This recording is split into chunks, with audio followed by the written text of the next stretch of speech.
دنیا میں مسافر کی طرح رہو۔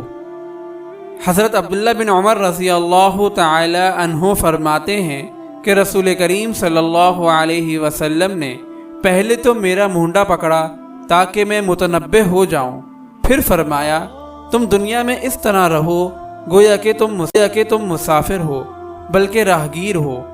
حضرت ابن عمر رضی اللہ تعالی عنہما اس کے بعد لوگوں سے فرمایا کرتے تھے کہ جب شام ہو جائے تو صبح کا انتظار نہ کرو، اور جب صبح ہو جائے تو شام کا انتظار نہ کرو، نیز اپنی صحت کو بیماری سے پہلے غنیمت جانو اور اپنی زندگی کو موت سے پہلے غنیمت سمجھو۔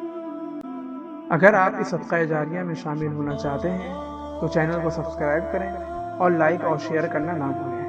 جزاک اللہ خیرا۔